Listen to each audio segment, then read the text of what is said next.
Okay, could we please bring this meeting to order? Please stand for the Pledge of Allegiance. If you're a veteran or a first responder or retired first responder, you may render a hand salute. I pledge allegiance to the flag of the United States of America and to the republic for which it stands, one nation, under God, indivisible, with liberty and justice for all. Thank you.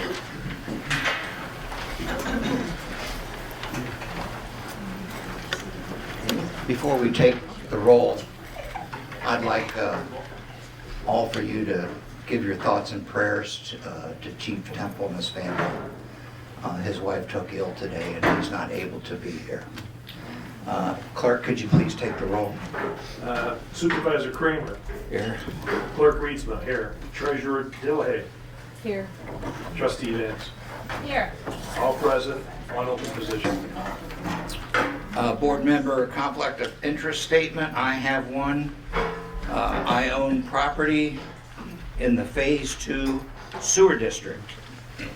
So as I have done many times in the past, I will not vote on anything to do with Phase 2. Also, the real estate issue, I have a distant cousin, a second cousin, who is interested in that property.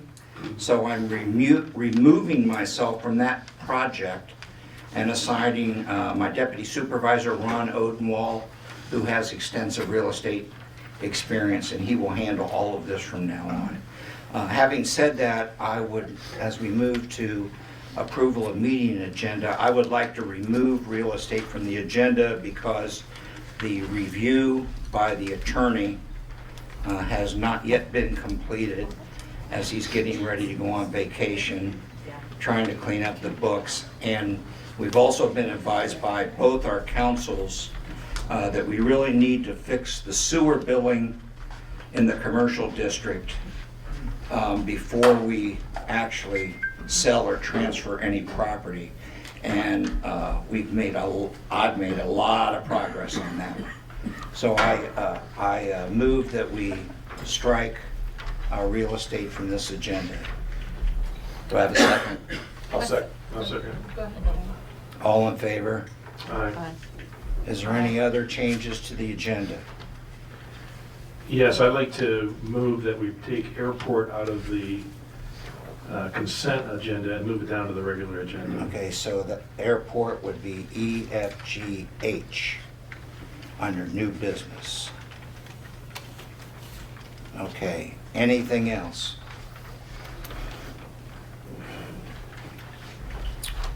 Do you wish to approve the meeting agenda? Is there a motion? Do we have support for Mr. Reedsman's? Yeah, that's right. Do we I'll have support support for that. Mr.? Okay, all in favor? Aye. Aye. Thank you for catching me out green as grass here.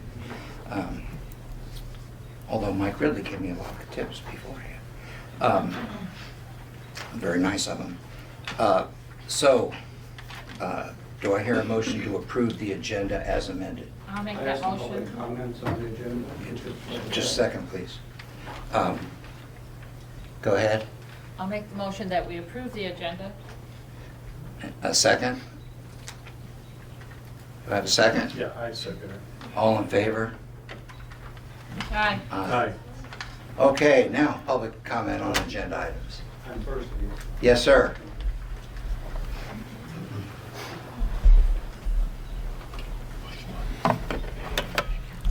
My name is John Shums, a member of the Planning Commission, the confused Planning Commission at the moment.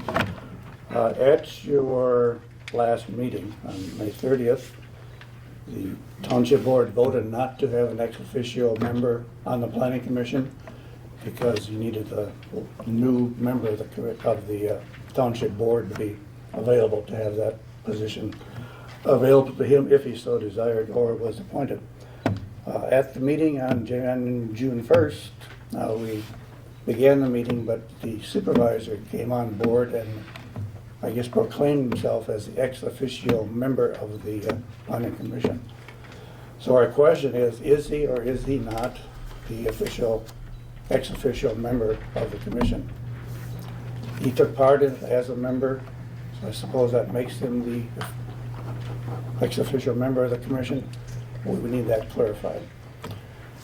Item 2, back to several months ago, we presented a ordinance 40, legalizing, I'll use the word legalizing, strong word for that, the planning commission as a legal entity based on the state resolutions of 2008, the Enabling Act. The board took it under advisement. We've heard no action since then. The board was going to get with our township lawyer either through a resolution or through the ordinance that we presented. We've heard nothing. I would assume then that we are operating illegally based on the state law. Would like you to comment on both of those items. Thank you. Thank you, Mr. Shams. Comment? Public comment? Go ahead. Public comment on agenda items. My name is Beth Henderson, and I'm trying to learn, but you guys keep changing and changing and changing. I thought when you sent us correspondence in, it was supposed to be in your packet. I sent a correspondence in, it's not in the packet. I'm not sure, you had the lawyer here for the first few months. I'm gonna say babysitting, you guys can say whatever you want. Now we have the police officer, you have a police officer here, and is he on payroll when he does this? Or is he doing this out of the kindness of his heart? Because if he is, he needs to be paid, and you guys need to take care of that. And I still would like an apology from the clerk in regards to him calling my husband a coward at one of the meetings. Point of order. No, point of order, I came to you and talked to you and you haven't called me back or done anything. No. This is public comment on agenda items. This is not on agenda. Okay, If you okay, have fine. something else on the agenda, that's fine. You can save your other public comments to the end of the. Okay, I'll come back up. Do we have an open policy that we can come into the office, or do we have to have appointments? This, again, Okay. it's See, I'm on trying to agenda learn. items. Any other folks have comments on agenda items? Dawn?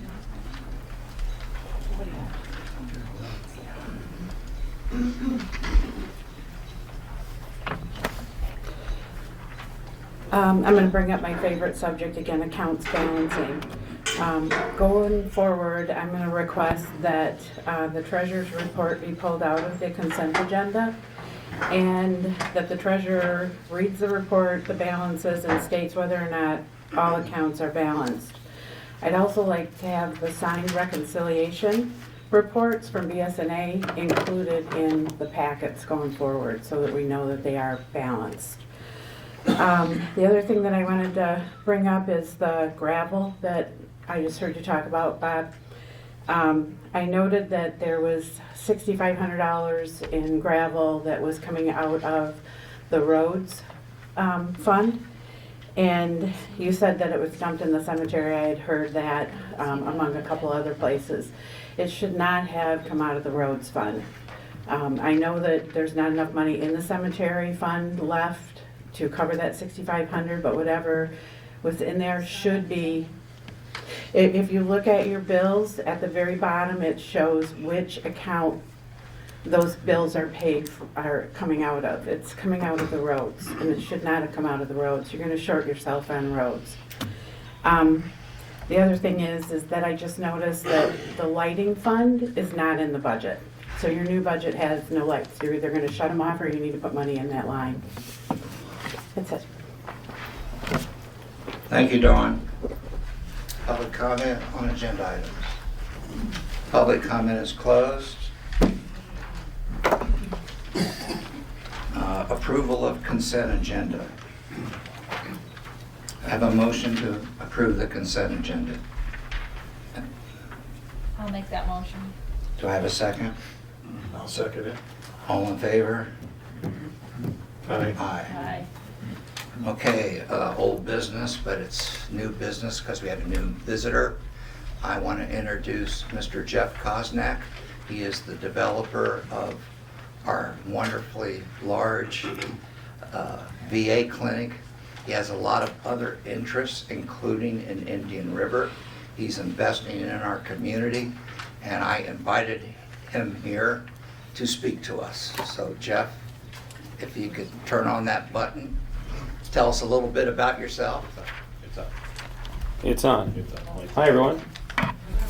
Nice to meet everyone. My name is Jeff Konchak, and I am in Alpena, Michigan. I'm sure everyone knows that we're building a fantastic VA clinic on the other side of the highway. That is my 10th VA clinic, so it's kind of what we do. My wife and I have many different businesses, but federal projects are really what we spend a lot of our time on.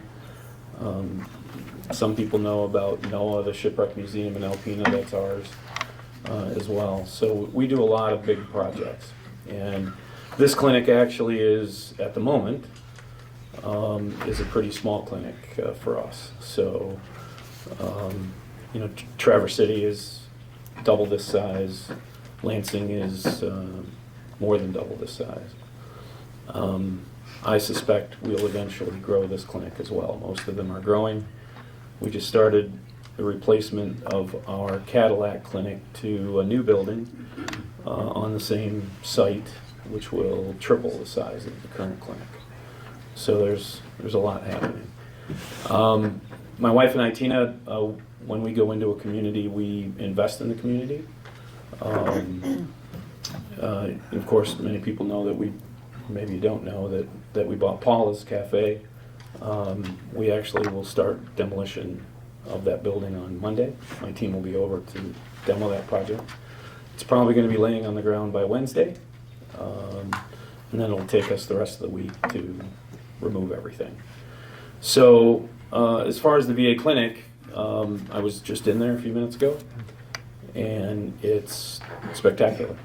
It's just the best way to describe it. For any veterans that have been through the clinic system, certainly of late, we'll call it post-2007, where we started really spending a lot of money and building out clinics and making them extremely nice.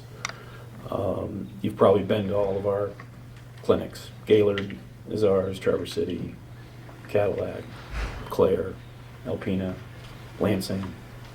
We do own the current Sheboygan VA clinic, which is in Mackinac City. That will actually close. All of that infrastructure will move here to Indian River. So the clinic, we're actually a little bit ahead of schedule as we sit. We should be turning it over probably mid-July is kind of the plan. We'll still have some straggling things. I can't tell you when the VA opens operations. That's all part of their deal. We lease the facility and operate the facility for them. So all maintenance and janitorial, that's all part of our requirements. But we've really put a lot into this particular clinic. It's roughly 14,000 square feet. Very large site. Of course, you know that we brought 10 acres down 23 feet. So we did that mainly because of safety. The DOT required us to have our entrances 500 feet apart. So the only way to make the slopes work, we had to bring it down. And this clinic, unlike many of our other clinics, has one of the largest parking counts that we experience, and requested by the VA, given the tourism side of it. Most people are pulling trailers and they go to their appointments. So having those folks, snowmobile trailers are the most concern in the winter. Coming down to 68, we really needed to get the slope very soft so we didn't have people sliding out into 68. And so that was quite a big project to move that much sand. We spent about $1 million just moving sand. So quite a big project, to say the least. So we're really happy. It's beautiful. We're bringing some amenities into this clinic that we have not put in our other clinics. It's just evolution. May we ask some questions? Of course. Do you, and I know you can't speak for the VA, but Mhm. do you foresee any possible increase in the number of employees compared to Mackinac? Well, Mackinac is 7,000 square feet. So just to give you an idea, that clinic we built from the old, if you remember, the Mackinac Dinner Theater, I think is what it was, and it was a mothballed building. And really the roof had fallen in parts. And it actually is a beautiful clinic, but nowhere near the clinic that this is in Indian River. So that clinic was 7,000 square feet. This is 14,000 square feet. So, there's a lot of exam rooms in this facility. There's podiatry and just a lot of really great amenities. Lots of group space for veterans to get together. I would tell you it's probably one of the better laid out clinics in the entire system. It's very similar to Gaylord as far as the layout. And that clinic is 18,362 square feet. My wife always asks me how I remember those numbers, but that's generally what happens with me. So Jeff, if I live in Saginaw and I'm a veteran, Mhm. and I'm up here for vacation, will I be able to use that, or I have to wait to use Saginaw? No, you go here and swipe your card and sit down.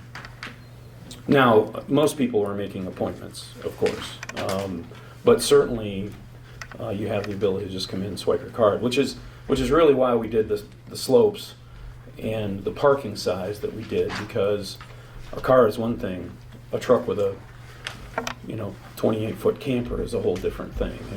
And if I was sort of scheduling my appointments, I would schedule it when we came to Burt Lake or some other tourism area. So we're recognizing that. I mean, our Clare clinic, we just doubled the size and added parking. We still don't have enough because of that. And we get motorhomes, parking on the street, and all of that. So, Board members, questions? Well, I was fortunate enough to have a tour the other day, and I'll tell you, it is fabulous. And if I can get this turned on here. And it is immaculate inside, even though the builders are still all there, the contractors are still messing around and everything. But it is a great structure. It's a great amenity for our town, and we appreciate you investing in our town, so thank you very much. thank you. Today they poured sidewalks, so there's now sidewalks around the building. But one of the things that I very seldom get a chance to talk about is in all of our new clinics we've been putting in heated sidewalks. So surrounding that clinic, sidewalks and underneath the canopy, they'll be heated. So there won't be any snow and ice. And that is not something, incidentally, that the VA requires. So we do it just as part of our own business model. We think it makes more sense than not. In regards to Paula's, Jeff, some people have asked me if the water well will be retained, the artesian well. Of course. I mean, we don't, when we come into communities, we become part of the community. And so we know that that's an important feature, even though it's technically on private property. We'll actually enhance that wellhead, I would guess, to make it a little more appealing than just a pipe sticking out of the air. We do think that someone connected a hose to it recently and sort of screwed up the flow. But we've got, on Monday, my team will be here and they'll figure that out. So, Anything else? absolutely not. Nothing for me. Thank you, Jeff? Jeff. Great, thank you. Thank you very Thank you. much. Thank you. Really appreciate you coming all the way from Alpena to talk to us. Next up is our engineer, Aaron Nordman from Performance Engineering. He's going to talk to the board. He won't be taking questions. Where are you, Aaron? Down here. Oh, hiding down there. There. But when he is finished, if you have questions for him, he'll be available outside. Aaron? All right, thank you, Bob. So it's been about a year since we got the original grant from the USDA for phase 1, and we've been working on that. And then phase 2, the grant came through in March of this year. So we've worked through all the survey, field work. We went through the permitting issues with the disposal site and getting your NIPIs renewed to make sure the capacity for the full build out is there. And Tammy, your operator's been outstanding to work with on all these things. You need information, she's right on top of it. So at the current time, we're in for construction permits for the phase 1 area. And I was trying like mad to get phase 2 uploaded before I came, so I could tell you that was in, but I didn't quite get it done. So that will go in tomorrow. Then these construction permits get reviewed for probably the next 60 to maybe 90 days. And we'll use that time to get all of our bid documents, get the letter conditions satisfied to close the USDA loans, so that we basically have everything ready when the state issues the construction permit, we're ready to go out to bid. The bids come back, well, let me step back one step on that. The USDA and the EPA will have to approve the packages before they go out to bid. So they go out to bid, get the bids back, they get evaluated, and we're hoping that we're in this fall time frame to be able to get this pricing done. You guys can make a decision on the award and move forward with these things. One of the big concerns is obviously cost. Costs continue to be a big issue on all these construction projects right now. For instance, we have PVC 8-inch sewer pipe going in the ground on projects right now at about $70 a foot. When we were budgeting this, we were at like $58 a foot. So that's about a 20% increase, and that kind of works its way through a lot of, concrete products and electronics products, and it's just the reality of building things nowadays. So we have spent a lot of time in this project in particular trying to value engineer things back down to shave pennies wherever we can.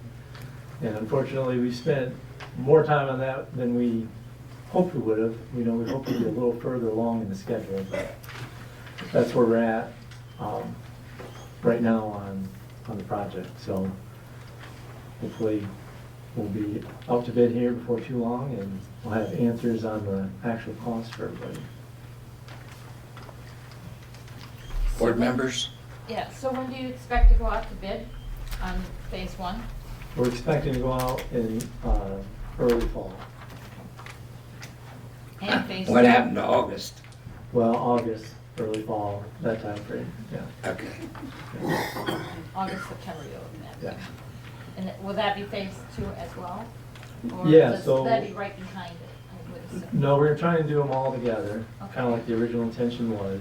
And, the EPA approved that grant in March, and we've kind of, rolled the dice and got a lot of that work done ahead. So, in the last 70 days, we put that whole package together. It's Well, ready that's to- part of the delay, correct? Because I think you told us that by doing the plant in phase 1 and phase 2 at the same time saves us Yes.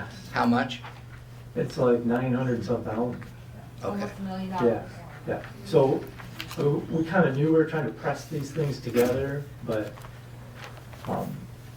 we're not a huge company with an office in Detroit that I could send stuff out to. We tried to plug through these things, but I'm proud of our guys. We put it together in like 70 days since that thing got approved, and it's ready to go. So. Could you talk a little bit about local contractors? Are you going to use the big boys downstate? What do you foresee going out for bid? How are you going to structure your bids? Yeah, we think the best pricing we're gonna get is by making this appealing to the guys that are already here. So we're gonna break this out into smaller contractual pieces that the local guys could bond. And it might not be a local guy like, you have a couple trucks and a couple pieces of equipment, but, like Darrow, Elmer's, MDC, the people that bid on your projects in the past, you know, these type of companies that have bonding capacity around that, you know, 2 million mark.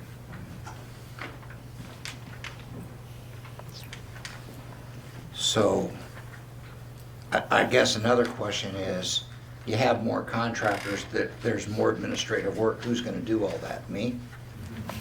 No, it falls on us as part of our contract, and Okay. that's part of the way we envisioned it all along. Because our concern, my concern, is, you know, we only have so many resources in the office, and, Yeah. I mean, am I gonna need a full-time grant administrator?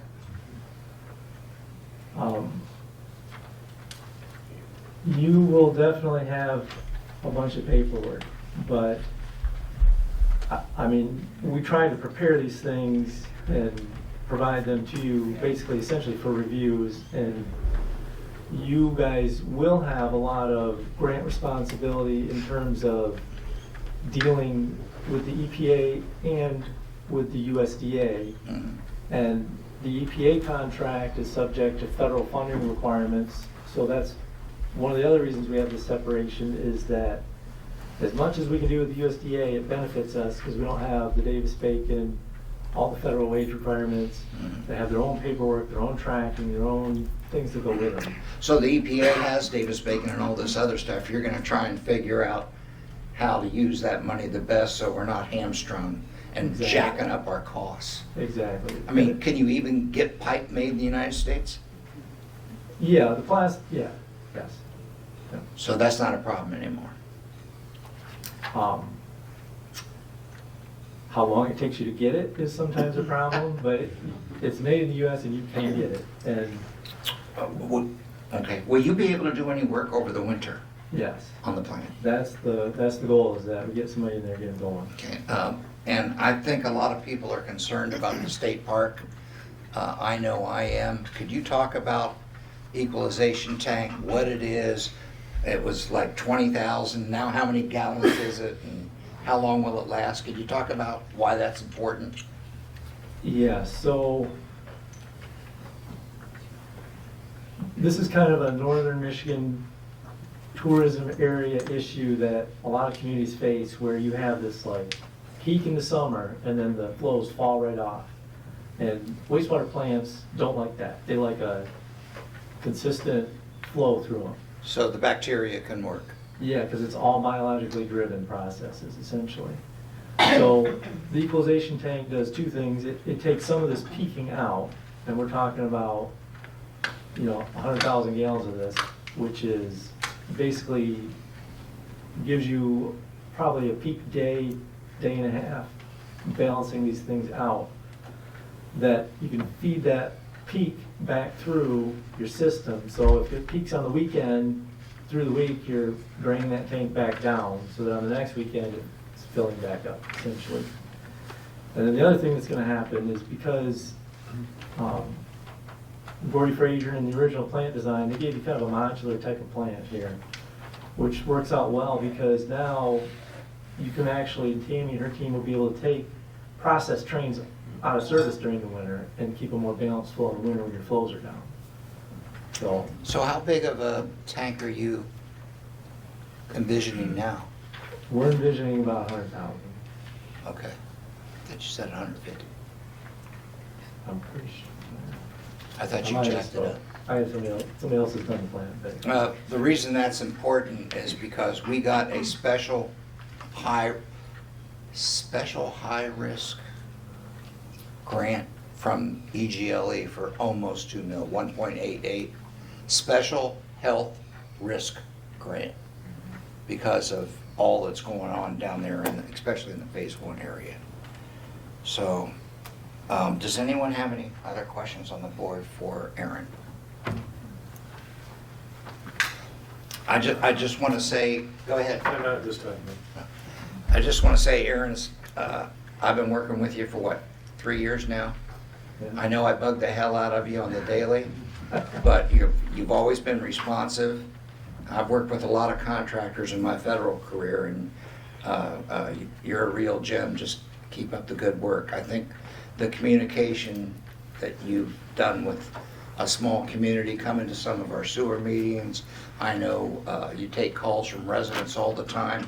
But just before we close out, could you tell folks about the setup, you know, that people wanting to move their lines? The service lines? Yes. Yes. Actually, we've had a tremendous amount of inquiry into that, people reaching out to us, which is fantastic. So we've got, actually what we'll do is we'll get you the updated digital files so you can post them. Okay. But what I try to do is when people call, I send them the sheet that is the street that their house is on. And you can see the main in the street, and then there's a service line pointing where we think it made sense. Now, if you say, well, actually my plumbing's on the other side of the house, then we have a discussion with you and we move it so that it makes the most sense logistically to your property. And it can save the homeowner money. Exactly. And it's so much better to do these things up front when we change them on paper before we have a contractor there and he's ready to drop a service Y and then we have to make a decision on the fly. So it's been tremendous. And the grinder pumps are gonna have remote alarms? The grinder pumps are gonna have remote alarms, yes. So that's gonna be a really big deal, especially in the winter with the seasonality and everybody's gone. Let's say there's a whole street, people are gone, but it flows through, right, even though they're gone. When that grinder pump fails, can that cause a problem up and down the line? No, there's two stops in that. So where your service line connects at the road, Uh-huh, there's a valve that the municipality can turn off. okay. And right there with that is a check valve that prevents backflow from the main into your property. At the pump, there's another check valve that in case that one failed, there's one at the pump that prevents it from coming up at your house location. I also wanted to let folks know that Aaron is helping us with our emergency generator. As you know, we've had some serious storms in the past few years, and if we have to keep those pumps going. One year we were out of power out there for 4 days. So we got a grant for that emergency generator. It's available. Now we're just got to get the gas line in, and you're working the site plan for us, as I recall. Yep, that's right, a site plan. And also, I wanted to let you know that he's helping us now with some community projects. He's working the DeVoe Beach bathroom replacement because we're required to have a site plan to go in for a Sparks grant for that. I think it's like $165,000. We're going to talk about it tonight. So I appreciate all these site plans you're doing for us. Yeah, we appreciate this too. It's been great working with you guys. Any other questions from the board? Okay, Aaron, thank you very much. Yeah, if anybody wants to talk out there, I'm next. Thank you. Thank you, Aaron. Okay, the next item on our agenda as we move along is appointments. We have a DDA opening, and we had one applicant. I can't think of a better applicant than Matt Whitener down at the brewery. So I move that we appoint Matt Whitener to the DDA for a 3-year term. Is there a second? I will second that. Discussion? Comments? Yes. I think that Matt will be a great asset to the DDA. If people don't realize it, right now there's a farmer's market, and he has volunteered to use his property behind his brewery for the farmer's market, and at his cost, he put in extra gravel, graded it more level, get it ready for the farmer's market. He spent a lot of money doing it, and he's not taking a dime for having the farmers there. And in fact, the money that's being collected from the farmers for the use of the space is going all back into the Joy Fellowship food pantry. So it's like full circle, it's going back. And he has not taken any money for any of this, and he's been very cooperative of trying to plan this. He was, right on the beginning from the planning commission on, so, for this thing. And this was done all by a citizen task force, it had nothing to do with the township directly. And so I do appreciate him stepping up on that, so I think he'll be a fantastic asset to the DDA, so I thoroughly approve this. I want to, speaking of the farmer's market, I'll just wait till board comments. So who moved this? Is that you? Bob? Bob made the motion and I seconded. Okay. To appoint Matt Whitener for a 3-year term. Any other comments? All in favor? Aye. Aye. Opposed? Okay, our next one is for township trustee. We have 2 applicants. Tyler Gorel and Kimberly Pearson.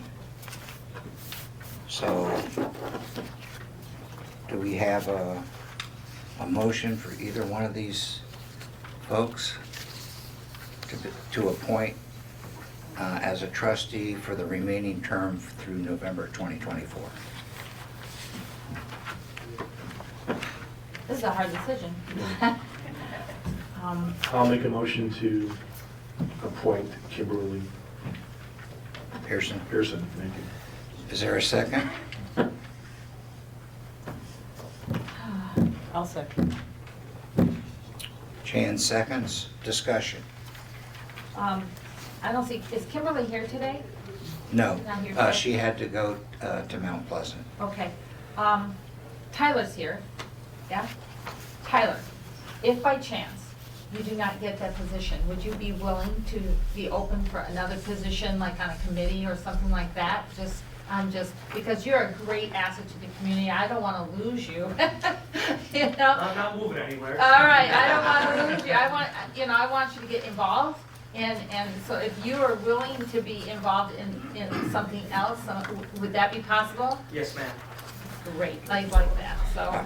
I just had some comments. I've dealt with Tyler just in the past couple months, and he's always responsive. He's helping with the fireworks financially in a very big way.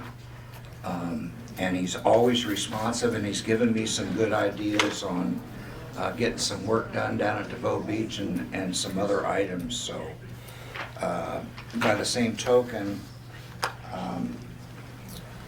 Kim Pearson just has an amazing background in accounting. And she's, of course, involved in the community very, very heavily, as is Tyler. But one thing I learned in the short time that I was a trustee, Janet, you can help me with this, that's pretty much our only statutory duty is financial health at the township, other than showing up to meetings and vote. That's pretty much what a trustee does. So with that kind of financial background, I think for that reason, she would be a tremendous asset to this board. Everybody knows her. Never met anybody that had anything but good to say about both of these applicants. It's a hard choice. It is a hard choice. Is there any other comments? Let's vote. Roll call, please. Kramer. Yes. DeLay. Yes. Vance. Yes. Reesman. Yes. So Kimberly Pearson is our new Tuscarora Township trustee. Let's give her a hand. And I'll be following you, Tyler.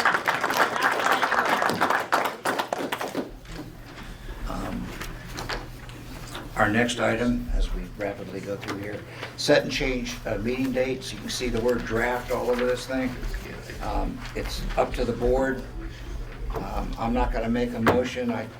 I'll let someone else make a motion. It's traditionally the law says that we should have the annual meeting the last Saturday of the month. However, the law also says that you can have it before the end of fiscal year at a time chosen by the board. And in the last few years, I looked them up in the minutes, it's been on a Thursday evening at 7. So it's really up to the board how they want to set the annual meeting of the electors, followed by our regular meeting for July that we hold in June because we have to pass the budget. So I would like to make a motion to cancel the July 4th meeting, schedule the July meeting at 7 PM and the June 29th at June 29th, and the annual meeting on the same day at 6:30. So the regular meeting be at 7, annual meeting be at 6:30 on July 29th. Is there a second? June 29th, excuse me. Is there a second? I'll support. Any discussion? So we wouldn't have a July meeting? July meeting would be held in June 29th, because traditionally, we don't have a July meeting. We held it on the Yeah. same day as the annual meeting, but also July 4th is the first Tuesday of the month. Yeah, So we we wanna have do to wait that. to the 11th to do it, Yeah. so. And let's what get it about done. bills? If we need a bill meeting, a special meeting to do bills, Jay can call that at that time when he's ready. Exactly. Okay. So, any further discussion? Sorry, really quickly. Does that mean that you're not having a meeting in here on July 11th? I'm sorry? There was Right, a we're not meeting having a on the- meeting on July 11th. Great. No, it'll I be the had 29th. a scheduling problem with that, so you just solved my problem. So thank Okay, you. all right. Glad to help. Yeah, Yes, that's all. see me after, let's move along. Any other discussion? Let's vote, all in favor? Aye. Aye. Opposed? Okay. Now,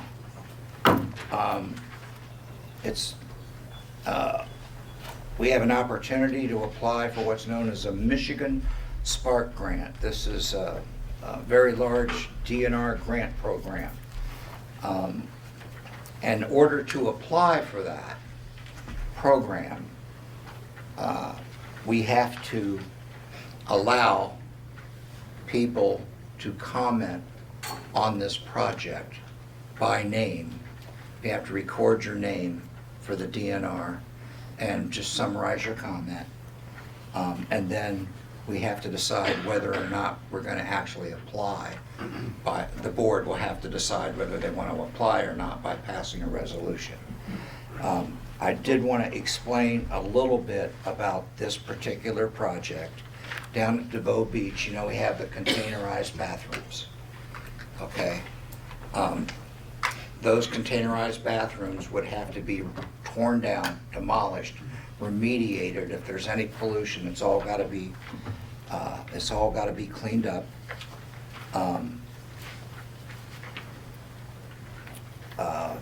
The Parks Commission has found a modular building that they like, that they want, that also has a outdoor shower and a foot wash, which I think was a real good idea. So between the design, the site work, the prep work, the projected cost is $165,000. That includes digging a well, because we need, water for the bathrooms, and drinking water, and shower, and that kind of stuff. Oh, there'll be a drinking fountain in their design, as I recall. So that price is $165,000, with the township kicking in $10,000. NEMCOG has agreed to do the grant for us at a very minimal cost. I mean, well less than $500. And the good news is this is a very highly competitive grant. In round one, only 20% of the applicants were approved.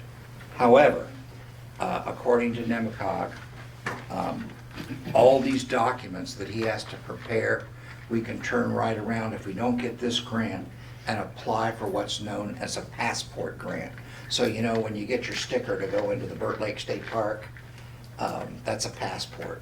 And they take that money, and we could get possibly a 75% grant. And then eventually, even though it's not on this project, we're gonna need one at the Green Docks, and if we ever proceed with phase 3, we'll need one at the boat launch. But NEMCOG has told us that you can't put multiple sites into one grant. So they've recommended to us that we do this first. And I would just like to hear anyone that has any comments about the need or want to discuss this. Yes, sir. Sure, Go please. there or just stand up? Please, if you wouldn't mind. Okay. And please state your name too, please. Yeah, thanks for doing that. My name's John Amato. I am a plumber. Does the sewer go to the beach yet? It will. It will? So you don't need a septic field? Correct. Okay. Because as conditions of the grants, all septics, containerized toilets, and drain fields have to be disabled. In fact, the septic tanks, as I recall, have to be crushed, correct? Filled and crushed or removed. So, is there anyone else? Yes.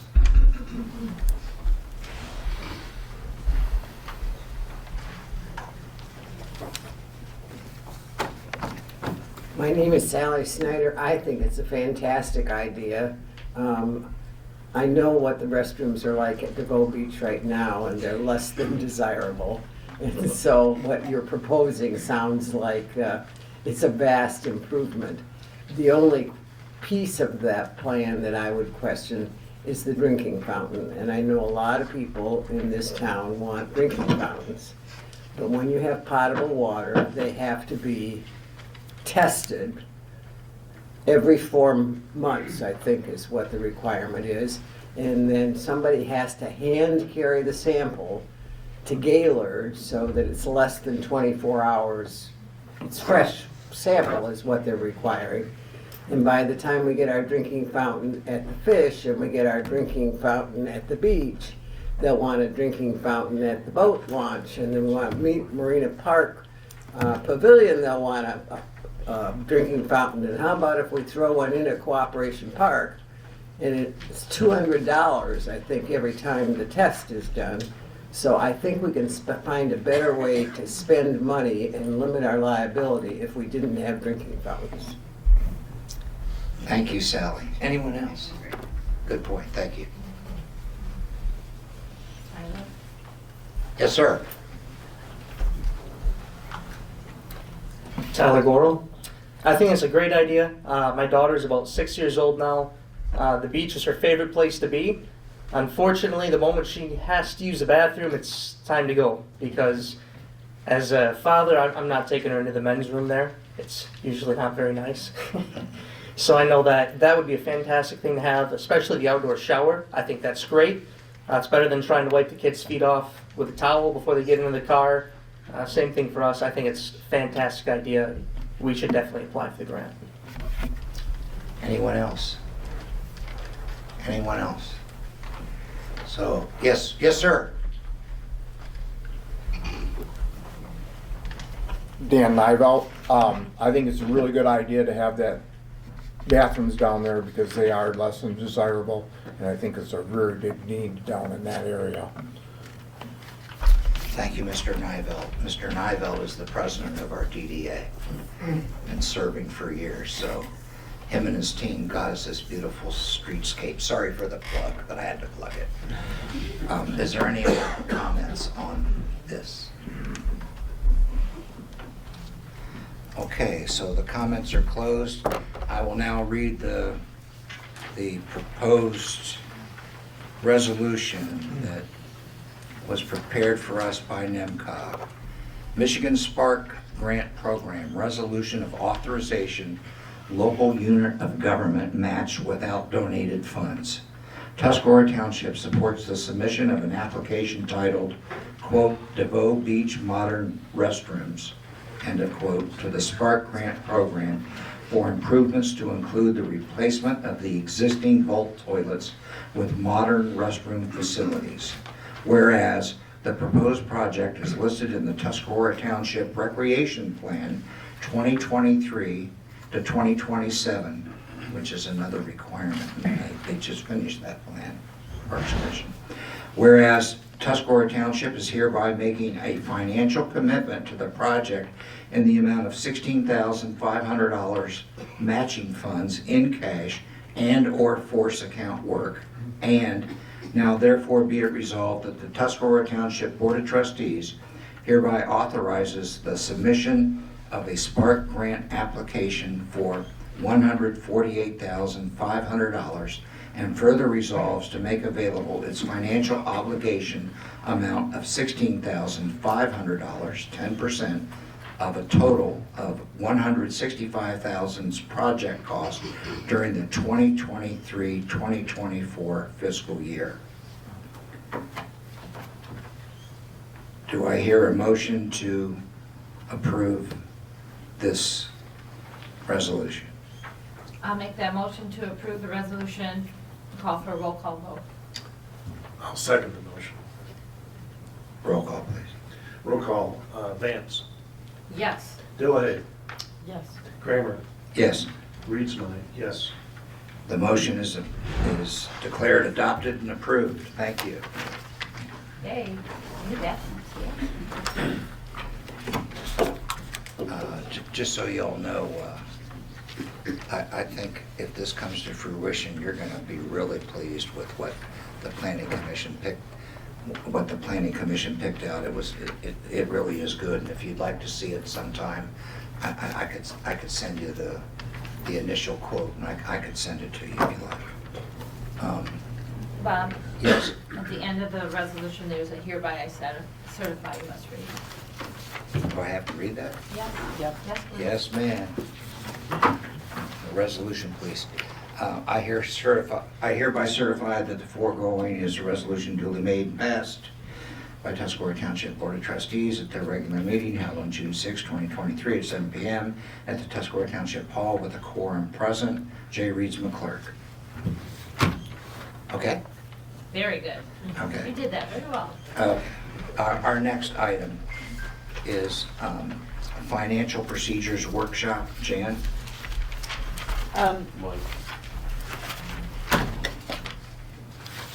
Thanks. I'm Trample. We've worked really hard to get this manual put together, but it's just a framework for getting things done in the office. As I'm going through processes in the treasurer's office and working with Jay, we know that there have been questions for other departments, particularly from Parks, about how they get more insight into the bills that are coming in the office and how we can get them involved in the approval ahead of time before these things get paid, make sure that we're on the same page, make sure we know where we are with the budget. So the challenge will be getting everybody who is a constituent of that process in a room for a workshop at a time that works for everyone. And I'm not sure what that looks like. I would absolutely be open for suggestions on that. I know people work, I know Saturdays are inconvenient, I know special meetings are inconvenient, but we can't avoid all of it. We've got to make some decision about that, so. That's what I got. Question. Yes. Would you be prepared to do a workshop about this sometime in July? Or would that be too soon? I think if we break it up in pieces, because it's not going to be terribly exciting and A lot of our meetings aren't. yeah, so I would like to have them short enough that people don't have to think about napping during the meeting. And so, yeah, I don't think it would be out of the realm of possibility to have an initial meeting put together in July so that we can talk about what the framework is and what we're trying to accomplish. Well, I mentioned July because of the fact that traditionally there's fewer meetings in July than any other month, because it's kind of traditionally our vacation month, but we can take advantage of the fact that there's fewer meetings and schedule something like this, hopefully to get things started, because it is the beginning of our new fiscal year. I think it would be helpful to get everybody on the same page. So that would be good if you could maybe pull something together. Do you have a motion? I do not have a motion. I just wanted to let people know that I was going to reach out and get some input about what their availability is so that we could put a tentative schedule together for this. Okay. Do you have any, you break it down a little bit in terms of what you think some of the topics will be and possibly the priorities of those? Well, obviously, getting bills paid, so I would start with that, on who should be approving them, what that should look like, who's managing, coding those GLs. I don't mind that the accounting department here is helping with GL codes and helping people to understand what those codes mean. But ultimately, if you're a budget responsible manager, you should be doing some of the coding. So I would start with that. What does it mean when you sign off on a bill, and things that I take for granted that I frequently learn that people don't understand what it means when they put their initials on a piece of paper. What about purchasing? What about bank reconciliation? What about?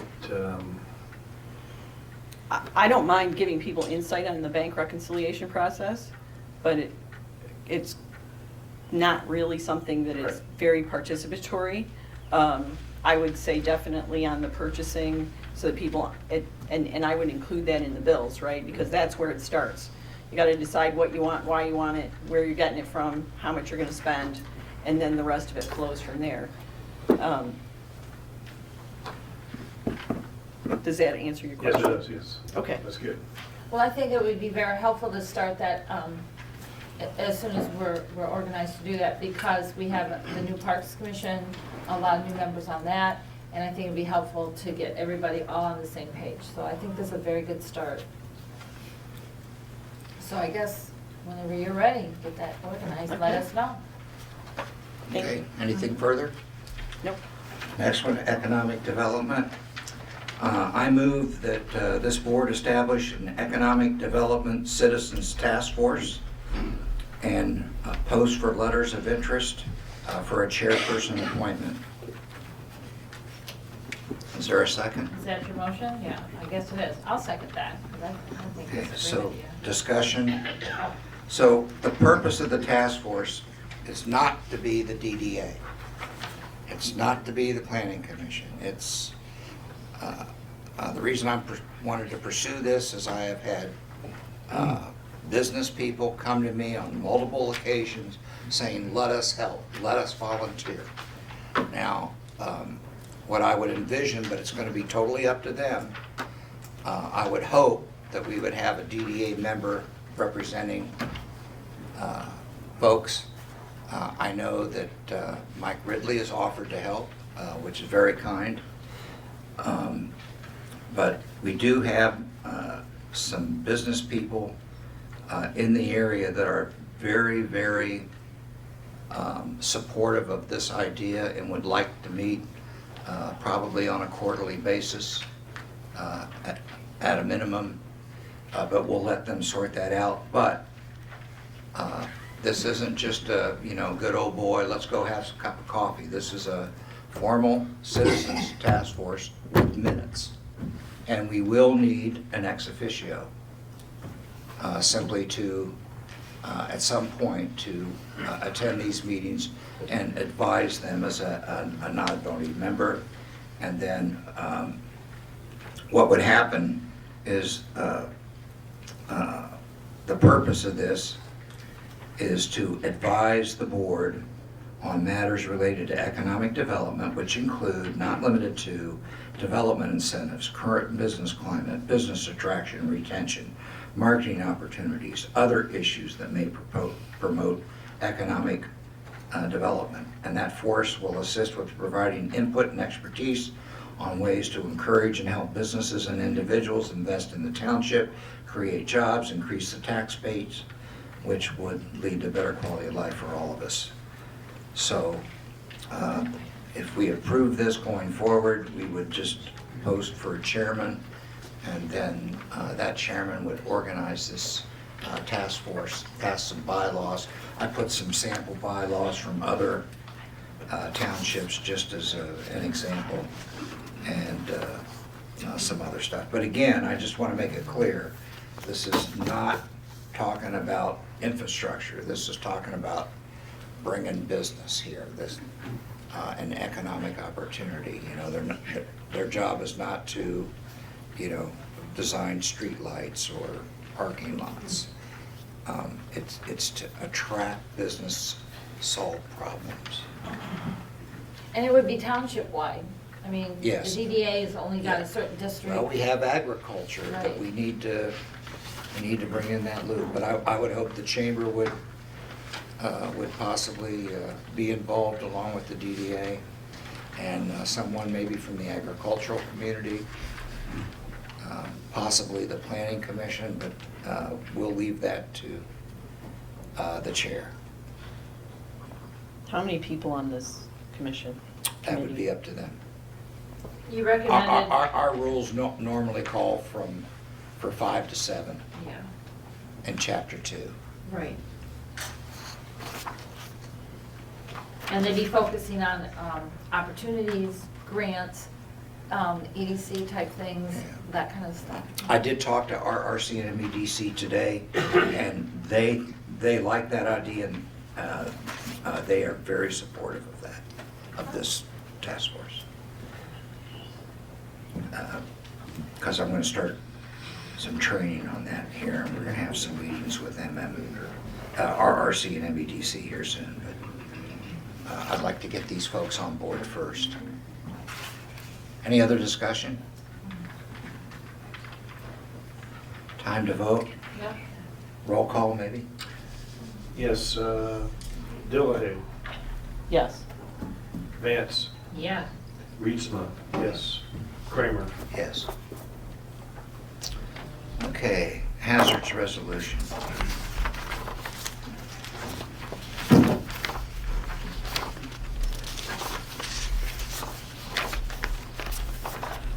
Bob, do you want me to update on that? Yeah, I call on the deputy supervisor who has an emergency management background to address the board in regards to the sheriff's request. So this is just a routine updating. It is late. It's done at the county level. The county has their own emergency management director. He's a lieutenant with the sheriff's department. He's doing a wonderful job. The former sheriff, Dale Claremont, removed Sheboygan County from the CCE group, the Sheboygan, Charlevoix, Emmett group, because he didn't feel we were getting our money's worth. I agree with him. So now the Charlevoix County has its own emergency management division in order to comply with the state and federal regulations to qualify for FEMA funds or state EOC funds in the case of a local or national disaster. We have to update these emergency plans. This emergency manager with the Sheriff's Department did an update for 2023. The plan is available at the Sheboygan County website. It's available for anybody to read and download. It's very extensive. It does require that all townships within the county approve it at the local level. It's basically just procedural, but it allows funds to flow in the case of disasters. And we saw this very locally just a year ago with Gaylord and their tornado. So it's something that has to be done. I've reviewed the plan. It's all encompassing, very thorough, very well done. And we as a township are not taking on any risk by approving it, but it's something that has to happen in case we need local or federal money in the case of a disaster. So, do I read the resolution before we vote? Yes, please. Or make a motion? Whereas Tuscarora Township, Michigan has experienced risks that may damage commercial, residential, and public properties, displace citizens and businesses, close streets, and impair infrastructure, and present general public health and safety concerns. And whereas the community of Tuscarora Township has prepared a hazard mitigation plan that outlines the community's options to reduce damages and impact from natural and technological hazards. And whereas the hazard mitigation plan has been reviewed by community residents, business owners, federal, state, and local agencies, and have been revised where appropriate to reflect their concerns. Now therefore be it resolved, the hazard mitigation plan is hereby adopted as an official plan of Tuscarora Township. Sheboygan County Emergency Management is charged with supervising the implementation of the plan's recommendations within the funding limitations as provided by Sheboygan County or other sources. Approved by a vote of, adoption date, clerk, signature. Okay, I'd like to do a point of order. I do think we need a motion to approve this with a roll call vote. So I would like to make a motion that we approve this. I'll second it. Any discussion? The only thing I'd like to add is that we already have this in place today, so this is a renewal of what this mitigation process is. Well, as I recall from the letter and correspondence, they were asking our support. The sheriff was asking for our support. Is that correct, Ron? Yes, and the plan that we're working under is from 2016. Okay. So it is a couple of years behind in being updated. Okay, is there any further discussion? No. I do have a question. So it says this plan has been reviewed by community residents, business owners, federal and state, local agencies. How does a community resident or business owner review this plan? And when do they get an opportunity to speak to the plan? So right now, the plan's already adopted at the county level. If anyone wants to review it, they can see it on the county website. Going forward, there's a formal group at the federal level called an LEPC, a Local Emergency Planning Committee, that seeks local involvement. They tend to do a very poor job of reaching out to do that. So if someone has a particular interest in that, you can contact me. I can put you in touch with how that works. Sheboygan County does have a Local Emergency Planning Committee. I couldn't tell you who's on it, other than I'm not.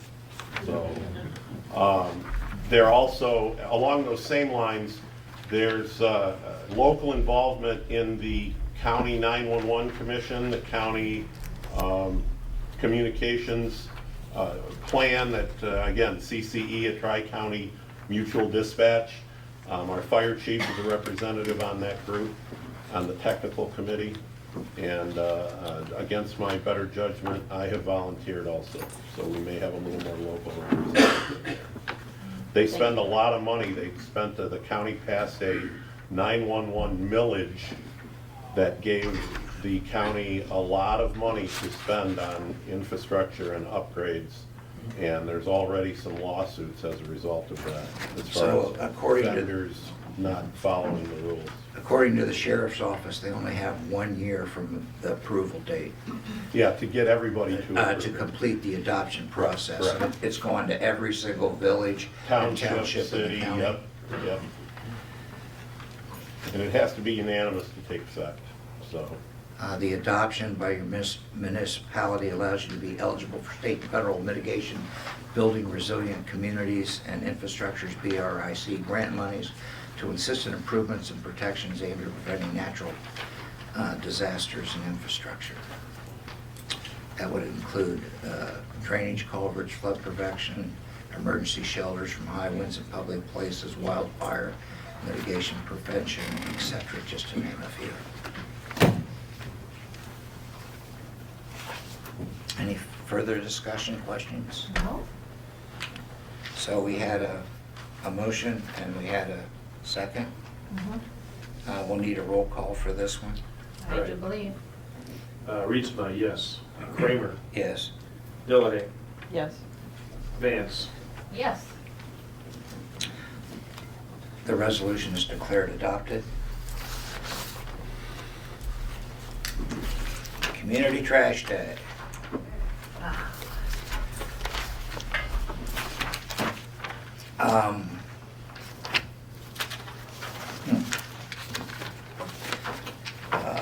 Based on what we heard from community members, what I heard from community members at some of our budget hearings, I started looking into having Community Trash Day. And some of us attended a Michigan Township Association county meeting and got some best practices from them. It is extremely expensive to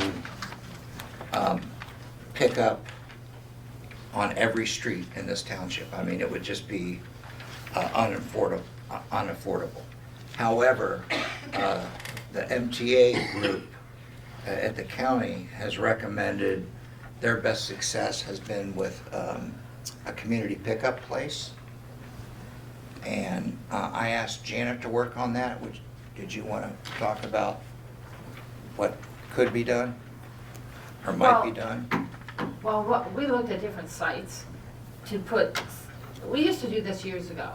We had great participation. Everybody liked it. It gave us all a chance to clean out garages, attics, basements of stuff that, it'd just be really hard to transport trailer after trailer to someplace else. So, we used to do that at Cooperation Park, but Cooperation Park has grown too big. It's not amenable to an activity like this anymore. It's too complicated because you have to have an ingress and an egress, right?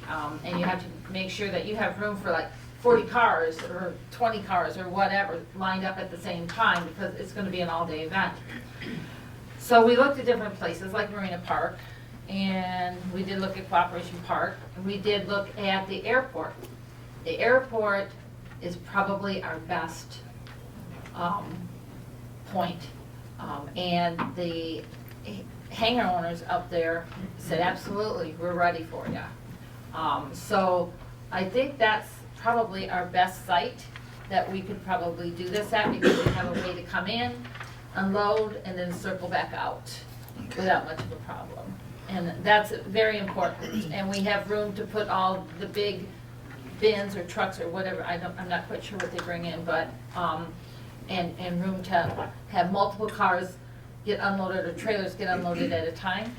So I think that's our best location.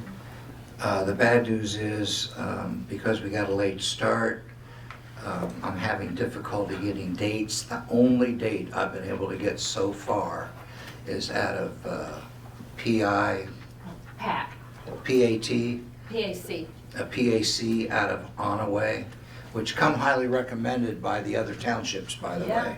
Yeah, they do a lot of these. They did Wolverine, and that was the biggest one that they've done, and that ran around $6,000, not including the additional $6,000 in tires they took. But we're not going to take, I wouldn't take tires, but there will be some limitations on what you can do, hazardous waste, we'll have a list. But the only date I've been able to come up with so far is September 9th. I've called GFL, I called a place in Emmett County. They're just all booked up or they don't do it at all. I don't like sole source, but I can keep looking, but. Is that on a Saturday, isn't it? September 9th is a Saturday. I would love to have it in July. When did you have it in the past? I think we did it in the spring, if I remember right. Yeah, in the spring. But we'd have to get ahead of the ball for next year if we do this again. So, we can see how we do, and if everybody's happy with it and it's successful, we can move it up quite a bit because spring cleanup's really important. So the only thing that they won't take, without extra charges, and I don't think the township is prepared to do that at this time. I think we need to just see how this goes first. Tires, car batteries, paints, oils, anything toxic like chemicals like you would use on your yard or something like that. They're not going to take that kind of thing. Same kind of thing if you rented a dumpster to come to your garage or pole barn it's going to be the same kind of restrictions. But there is a hazardous material drop-off. There is. I was just going to say that up at the Sheboygan Fairgrounds, they do have hazardous material drop-off there. I'm not sure what day it is, but I think they do it once a month or something like that. You'd have to call the county and find out. But but if we just did the basic one first, to see how it went and how the community, decide how they liked it, I think that'd probably be the best shot. And if we want to expand it or whatever to other items, we could, take that under advisement. But anyway, that's where we're at with this whole thing. It's kind of been put together quickly, but I think it's a good idea to just see what happens. Does anybody have a motion? We want to proceed. I'd like to make a motion. that we authorize the supervisor to sign a commitment letter for September 9th with PAC Incorporated. Avonaway. Can you state that again, Janet? I'd like to make a motion to authorize the supervisor to sign the commitment letter for PAC Incorporated for the date of September 9th. Saturday, Yes. the airport. Is there a second? I'll second it. Okay, a little discussion. What time frame? I mean, 0 dark 30 to what? Well, I think we need to find out what times they're going to do this, Okay. what would be best. Maybe like 10 to 3 or 10 to 5, whatever, I think they have a number of hours that they do this. We'll have to get volunteers to help with this, but I think the community was really good the last time we did this. We had a lot of volunteers, because people do bring a lot of junk in their trailers, and we gotta get them in those bins, so we'll be calling people. Tyler? Have we talked? You're on my list. Have we talked to the chief? I have not talked to him. Okay. All right, so any more discussion? Not for me. All in favor? Aye. Opposed? Airport. Again, based on community discussion and input at our last few meetings, there is some concern about our airport. And what I heard a lot of folks saying is, we really need to see what's going on and get some data to reflect the activity, the level of activity at the airport.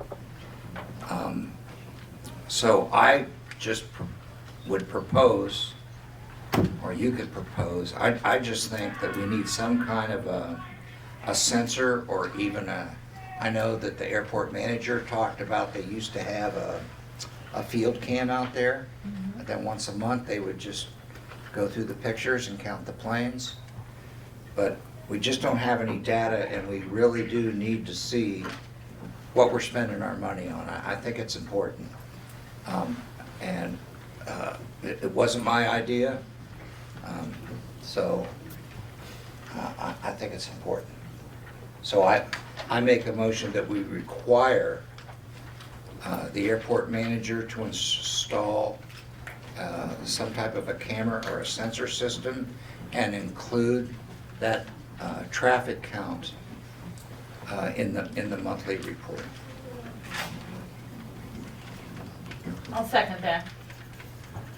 Discussion?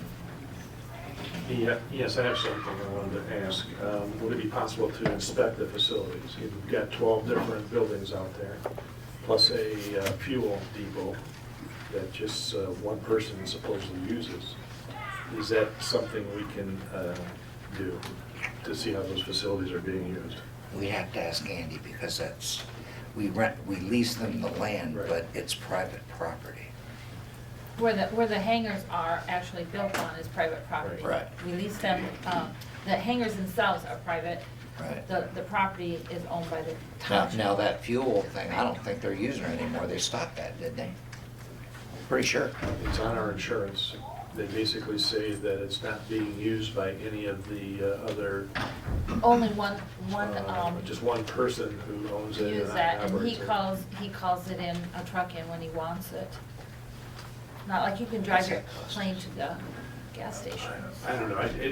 The insurance says that there's a number of things that we don't do out there. I'd like to go out there and figure out if we are doing it. Well, we can organize, we can call the airport manager and maybe organize a tour. Yeah, Andy will help you. Yeah, Andy will help us, yeah.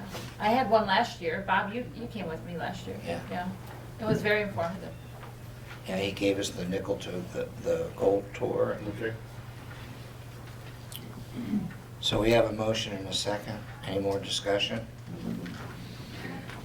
All in favor? Aye. Okay, I made an error. I'd like to go back to the sewer because I neglected some other issues that we need to address. Jay? Yes, let me start by saying that we're using the general fund to pay for the design and, I should say, the phase 1 and phase 2 design costs associated with the sewer, plus other costs prior to this as well. So by using the general fund, it saves us about $4,500 in the bond origination fee plus interest on whatever balance we would have with a bond by creating this enterprise fund. The enterprise fund already has about $180,000 assigned to it relative to sewer costs, which will be recouped from the, once the grants and the bonds are actually enabled, we will then move that money back from the enterprise fund back into the general fund. But in order to continue this process, we need to, I'd like to move to transfer $81,534.25 from the general fund to the enterprise fund to pay for sewer design 1 costs. And then that covers from 1/1/23, January through May, essentially 5/20/23.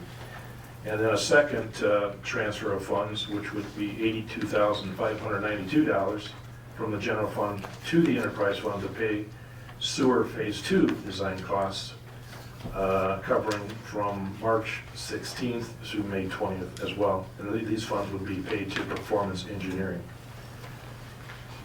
And I believe there was, well, there's one more thing I'll get to next. So basically, You want to do this first? Do this first. So move that we transfer these monies as I just outlined, and that the board approves of these transfers. Is there a second? I'll second it. Discussion? So at the end of the day, if the project moves forward, the SAD must reimburse us with interest? Or?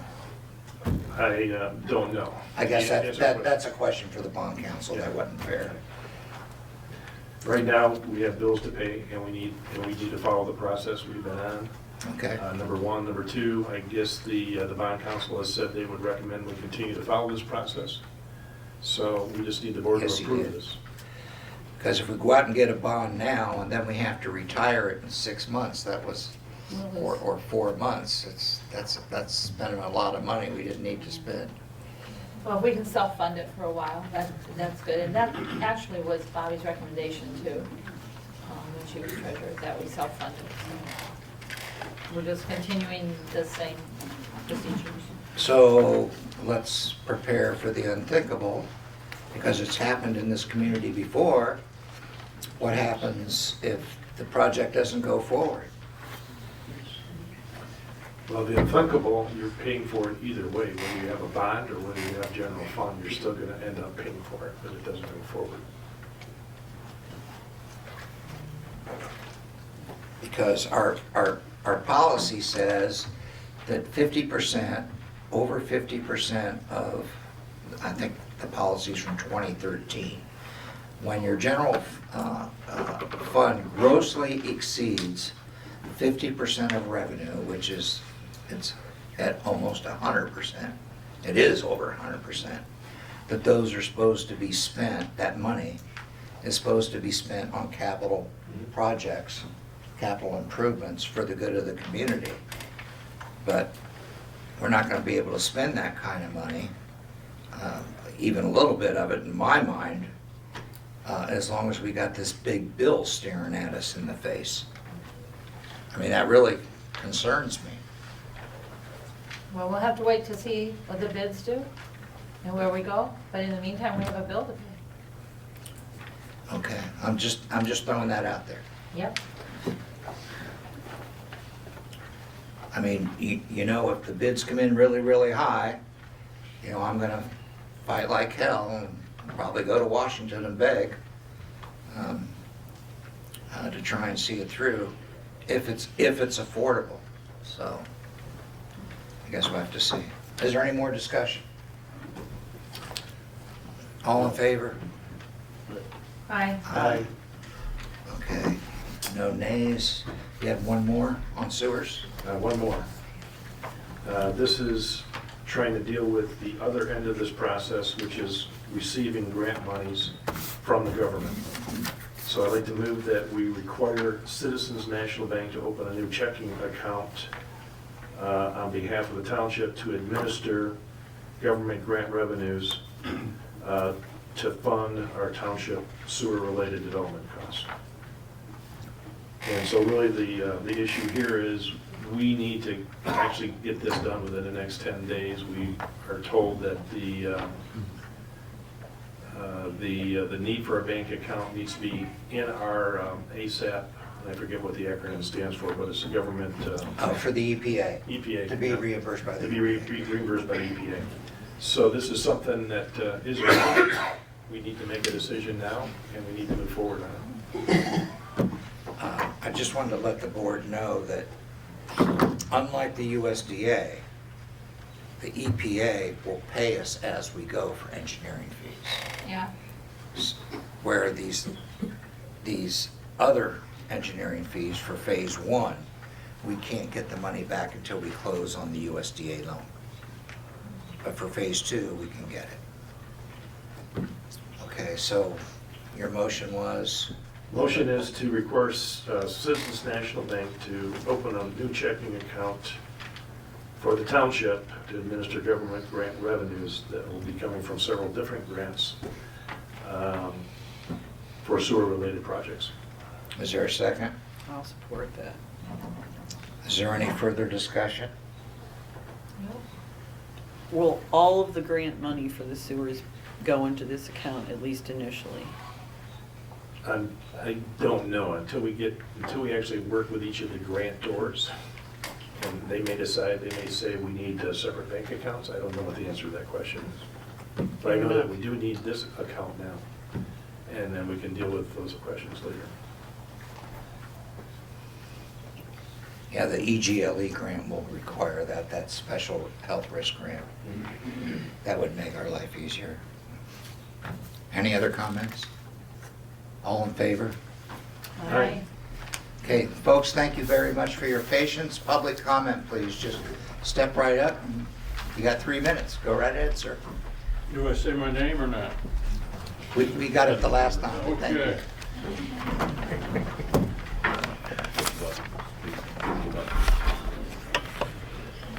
Is this on? Yeah. Yes, sir. Okay, I live in Indian River. I'm very happy to live there. The downtown project looks really good. The river looks good, but the Pinehurst blight is terrible. The building's terrible. The property is terrible. The house next door is not very good, and the lot next door is not very good. And it just brings down the whole Indian River.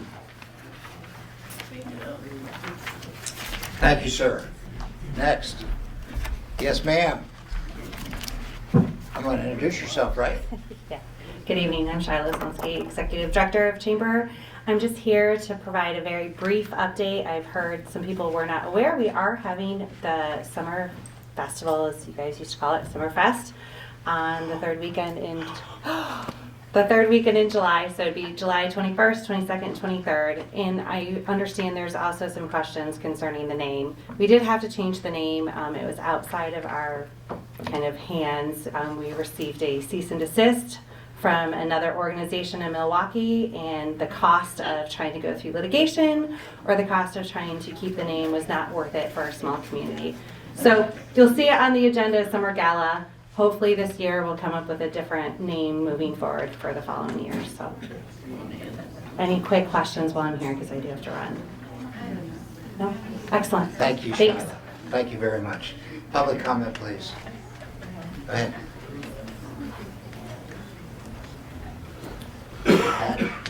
Pat? I guess I said my comments in the wrong spot. That's no problem. Go ahead. But I would like to know from this board, how do I go about getting a question answered? Because every time I ask a question, I never get an answer.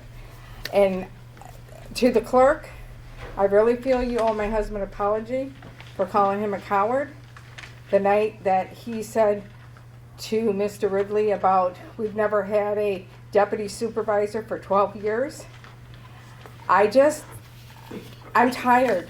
I come to meeting after meeting after meeting. I get no answers. I want to know, do we have an open door policy? Do we have to call, make an appointment to come in? Because I went in and gentleman called 911 on me. What do I have to do to speak to this board? I'm not irate. I wasn't yelling. And I do have recordings of all this. So please, can somebody ask me how I can get a question answered at some point? Thank you, Beth. Public comment? Pat?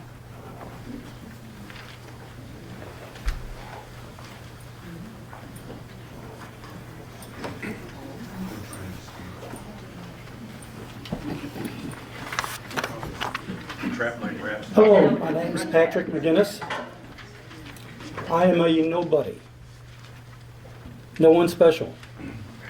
Except I do consider myself to be a very lucky and fortunate individual, because my wife Jane and I have been together for over 40 years.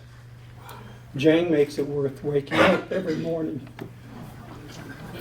Some of you present know me, and some of you also know that my wife Jane McGinnis sits on the Planning Commission as vice chair. Before becoming vice chair of the Planning Commission, Jane sat on the Tuscarora Township board for 8 years. During those 8 years of being a board member, there were a number of people who launched personal attacks and death threats at both township meetings and in public places. These same people tried to have the township board recalled. They failed in that attempt. They also asked the state police to investigate the township board. The state police found that no crimes were committed. They also tried to have the county attorney charge them with crimes. That's also failed. Those were some very toxic times. These attacks were led in part by a current sitting board member, and that board member now has been joined by other current board members. A couple of weeks ago, Bob Kramer accused my wife of being in violation of a new township policy called 7.5. This was not the first time that Bob has made statements of wrongdoing against Jane, defaming her and others on the Planning Commission. When Jane asked Bob how she was in violation of this new policy, his response was, "The attorney will talk to you." This had to be bad. The attorney will talk to you. Well, the attorney did talk, just not the way Bob wanted. The attorney basically said that Jane and the others on the Planning Commission did nothing wrong. No township policies were violated. Knowing that this current township board expects members of any township board or commission who makes a mistake to issue a public apology to the board. This is to be done at a public meeting.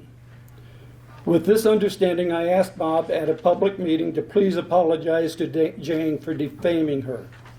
Not only did Bob refuse to apologize to Jane, but during board comments he doubled down and repeated the claim and expanded the charge to include even more individuals. He did this knowing his statement was wrong. Bob, just to be clear, Jane is not one of your flunkies. Jane has a BS in finance from San Diego State University, a master's in government contracts from St. Mary's University. Jane has worked for some major companies in the defense industry, including Ford Aerospace, L'Oreal Space System, and United Technology. While working in the industry, Jane was the lead contract administrator responsible for contracts with the Department of Defense worth in excess of hundreds of millions of dollars. Jane also held some of the very highest security clearances possible in this country. Jane was always regarded as a true professional by her peers and was always treated with respect. Jane and I have always believed that to be a part of a community, you must give back to the community.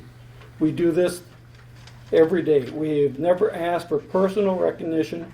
We just wanted to help make the place we lived a little better for everyone.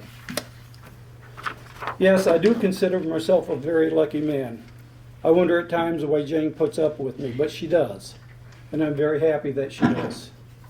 Bob, having said all of this, I ask you once again to be a man and tell Jane, I'm sorry, I was wrong. Thank you. Thank you, Pat. Public comment? Any other public comment? Just very quickly, I'd like to speak on behalf of the Indian River Kiwanis Club for a moment. Just a couple of quick updates. The kayak launch is installed. I saw it in use today. Some of you may know that in October of #22, the Indian River Kiwanis held their first food distribution, food drive giveaway at the high school in partnership with the Food Bank of Eastern Michigan. We also just recently completed our second food drive on April 22nd. That was a much bigger success than October. Practice makes perfect, I guess. I've gotten a lot of inquiries from the community about when the target is for our next food drive. We're trying our best to do them quarterly. We believe the next one will be in August of this year. The last Saturday is the 26th. That's kind of the target. Very well received, a definite need. Sheboygan County is the most underserved in Michigan when it comes to food distribution, to the point of where the food bank waives their distribution costs for us. The food is always free. The transportation for a full semi is $1,400 per load. That fee has been waived for us in the past and will likely be waived for us in the foreseeable future. So please spread the word on that. Once that date is firm, we'll let you know. Kiwanis also sponsors blood drives. We had one on Wednesday the 5th of, on Wednesday the 3rd of May. Our next one will be July 5th. Both are in this very room. They were managed and are managed by one of our members, Terry White, practically single-handedly. He does a wonderful job of that. We'd like to call him out and recognize him for all his efforts and thank all of you for supporting those blood drives, both in the past and in the future. We also want to dangle a little carrot. At our last meeting, we discussed doing a community kids movie night, either at DeVoe or possibly at Marina Park. Kayla Albrecht, a fellow Kiwanian and manager of the Awake on Credit Union here, and Kelsey, our own library director, are heading that up. It is very preliminary. Please don't shoot the messenger if it doesn't come to pass. We would be borrowing some equipment from another group in Gaylord that do this bi-weekly. Is that correct? Yep. So we're just looking for things to do in the community to help the community. Summer is a good chance because we think we're going to have, you always have a lot of tourists, you have a lot of seasonal residents. So we think there's a need. And as always, I would invite anyone to our weekly Monday Kiwanis meetings at 11:30 at the Indian River Golf Club. Thank you. Public comment? Yes, ma'am. You said a lot of me tonight. Yes, ma'am.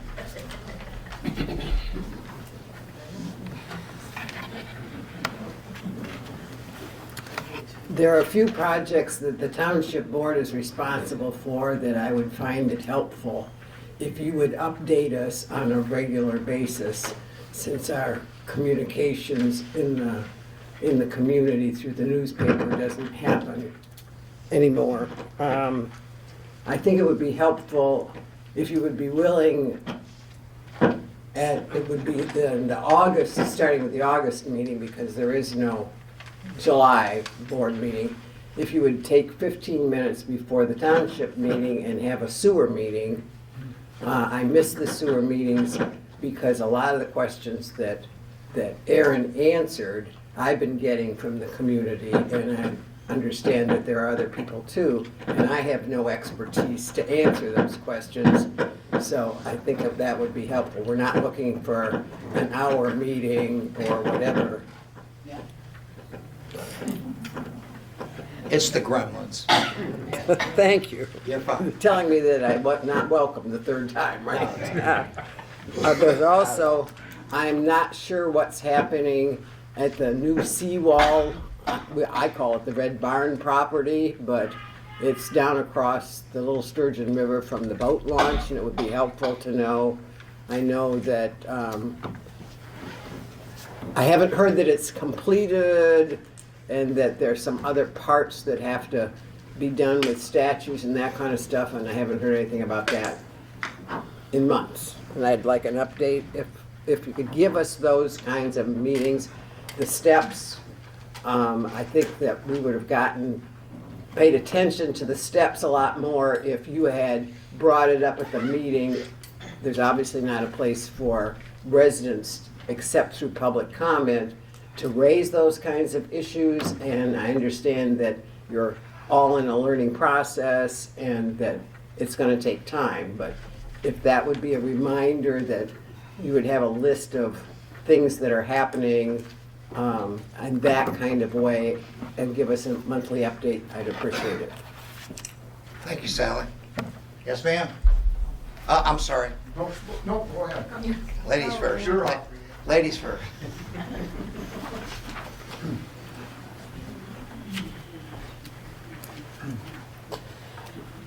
Just a couple of quick things.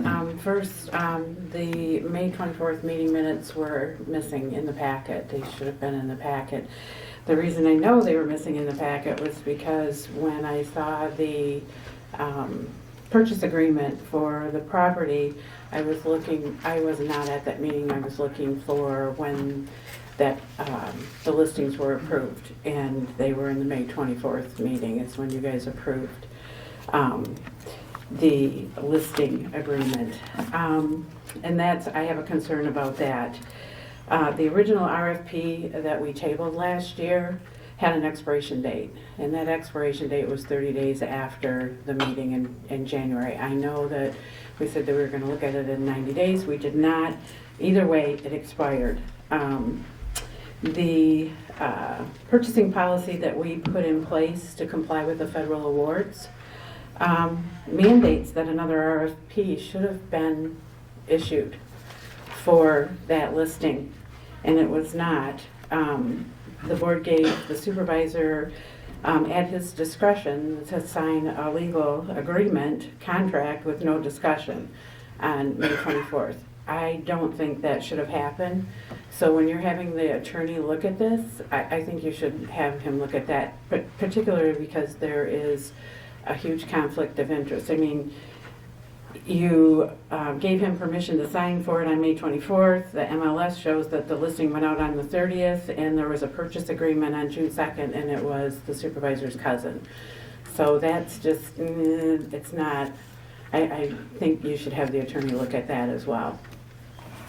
That's it. Second cousin. Public comment. Yes, sir. I don't know if this is the right time to bring this up, but we're still working on the sturgeon, the well agreement with, and I'm not sure who's handling that on the board now for the DDA. I'll do it. Bobby was doing it before, and I don't know who took it over because we're still waiting for the quitclaim deed on that property so we can put the well in. Ron, can you take that? Ron will take it. Okay, thank you. Thank you for doing it. Public comment. Public comment is closed. Board comment. I have one. Okay. Sally, you and I must be talking on the same language because I have updates for you. Oh, thank you. You're welcome. First of all, I'd like to start with the farmer's market, which I already mentioned it once before, but I'm going to plug it again. It's on Thursday from 2 to 6 behind the Northland Brewery there. And I'd like to give a special thanks to Matt Whitener and Mary Reedsma for heading that project up. It is fabulous. I went to the first one. We had 5 vendors already. It was great. And we're expecting more this week. So if you need farm fresh eggs or homemade soaps and knives sharpened or anything like that, go on down and see what we got down there, because it's going to be better every week. I just know it. Also, a lot of people may not know this. There is a person that is working with the chamber. His name is Rob Mason, and he's working on a poker run. He wants to make it an annual event. It's going to be on the water, so all the marinas in the area are cooperating with them, and I think you can get with the chamber and find out more information. The first one is going to be on June 24th, so it sounds like it's going to be a fun event, so I just want to make sure they got a plug for this. It has nothing to do with the township board, but it is a community event that sounds like it would be a lot of fun. So get with them if you're interested in that. Our fireworks are going to be held on July 2nd. It's on a Sunday. A rain date is July 5th. They'll be shooting them off from the pier. It's gonna be fantastic. I've been working with the company and the fire department, Doug from the maintenance, Chief Temple, the sheriff department, Marine Division, and everybody's ready to go. Contracts have been signed. We're just waiting for great weather. So, pray for good weather, and we're gonna have a great night. Community Trash Day, which you heard that we just approved, that's going to be on September 9th, so mark that on your calendar. There's going to be more information on that once we get the contract with all the do's and don'ts, and we'll put that stuff on our website for that. Club Road update, it's going to be early fall when they do that project, so that'll be good. They're not going to be knocking off some of the traffic that need to do it for the summer, so they plan on getting that done early fall, and we will have new boat launch signs down by Burger King facing both ways, so everybody knows that's the straight way to get down there to Marina Park and to the boat launch. Let's see, oh yes, the VA clinic, and Jeff's still here, yeah? Okay, last I heard, we're having it named after Justin Patton, and so that's a local guy that he lost his life in the Iraq War, so we're very pleased as a community to have it named after one of ours, so that'll be great. Dollar General store up on 27 there. Yay, it's going to be done by between the mid and the end of August, and some of you may not have known that that's going in, and the cool thing was I went down there and talked to the supervisor and who's doing the project, and this is going to come in pods, more or less. It's in sections, and they're going to put it together like a puzzle piece when they put it all together, so it's going to be kind of cool. But once it starts coming in, the walls and the roof and all that kind of stuff, and you start putting it all together, it's going to get done really, really quickly. So they've got the pad in right now, they're doing the parking lot, they're doing all kinds of stuff right now. Brining has already started. It should be done, I think. The first one, and we're going to be doing it again. Next year, we're going to try to plan that it be earlier in the year to catch some of the dust from towards the end of May when it gets really dry around here. So we're going to try to do that. Building security. We're going to be doing some building security and ballot box security. And so some estimates will be starting next week. Some people are going to be coming in and doing some estimates on that. It'll be in and we're working with the library on that. We live in the times that we have to kind of be careful. So we're going to be putting some security cameras up, and we were working with the library on doing that. Let me see. We had some questions get called into the office about apple blossom. And so we're going to be doing a speed study. We asked the road commission to do a speed study, and also there was an egress study. They wanted to find out who owned that egress from the marina out to Apple Blossom or something like that. So they're going to be researching on that too. So we are listening. The budget, there were some concerns about the budget. The budget that was originally presented was 55% over revenue. We've got it down to within 2%. So we've been really working hard to try to figure out, what the best place for the money needs to go to, and it's, not that we're perfect, but we're trying to make this as balanced as we can. We're also looking into a parking lot off of Martha Street. We've already had it surveyed, or going to be surveyed pretty soon, so we know exactly what we're dealing with on the piece of property there, on how we can utilize that. Planning Commission, there was a question earlier about who is the ex officio. Well, the supervisor is the ex officio until we replace him with somebody else, and so Bob is the ex officio till now, until we replace him, and then we're going to be doing that soon. We wanted to wait until we had a full board in order to make that decision, so everybody had their opinions on that. Let me see. Tennis and pickleball courts, which is basically the same thing. We plan on having that finished by the first week of July. So that is in the process right now. And also the net is being repaired, and I've been told it's going to look like new when they get it done. So yay for the pickleball people. The steps to the Indian River.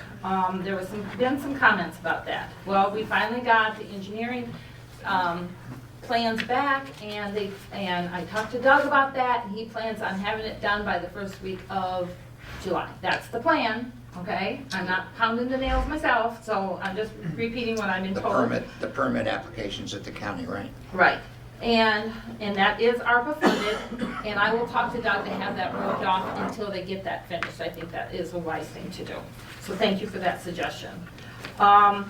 Let's see, the cemetery, okay, there was some questions about the cemetery. What we ended up doing is getting some gravel. We got economy of scale with some of the gravel that we've been ordering that we had to do for brining anyway. And so we decided the access road that goes to the new part of the cemetery where the driveway is, so it's not the driveway of the cemetery, it's the access road. That's a private road, okay? And the county does not maintain that. So we ordered some gravel to help stabilize it because it's very sandy, but in spots it's very muddy. And so that's where any new burials would have to go down that road to get into the cemetery. And if it's not so great of weather, we didn't want anybody getting stuck trying to get to a burial. That would not be cool. So we ordered some gravel and kind of help stabilize that ground so it would be, better access to our cemetery. And I think, let's see, we've got some gravel going in at Cooperation Park. We had some calls about that. They couldn't get their vehicles down the road there. There's too many potholes in the driveway at Cooperation Park because of the economy of scale of the gravel. We went ahead and ordered some gravel to help with Cooperation Park. There's no sense having a park that nobody can get into. So we did stabilize that as well and filled some of those potholes up. And we also did it at Hideaway Park down here where there was a washout. So we put some gravel down there to help stabilize that. I'm the new gravel guy. Yep, Bob's our new gravel guy. He's trying to find all the places that we can help with that. And the road commission's been very good about helping us with the costs on that. So anyway, that's your update, Sally. That's the best I can do, and I'll look into the Red Barn thing for you. Okay? Okay. Can I piggyback on that because I got some more? Absolutely. I love updates.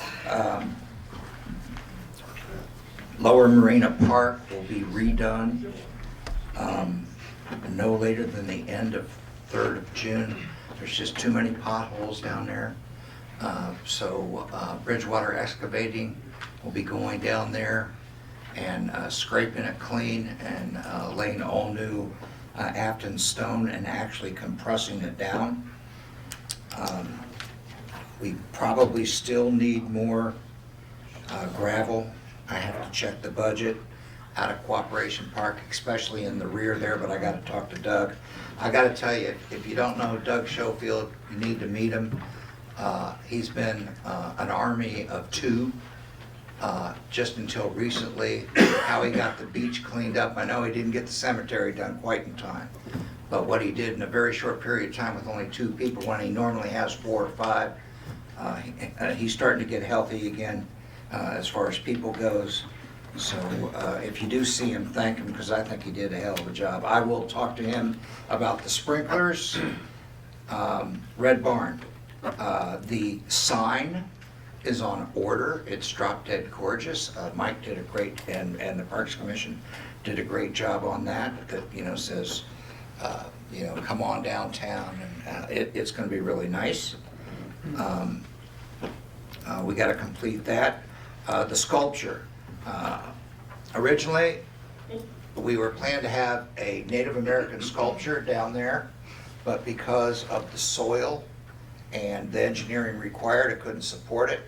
So we decided a while back, Parks Commission and the board, to move it out front here, replace that old rusty thing.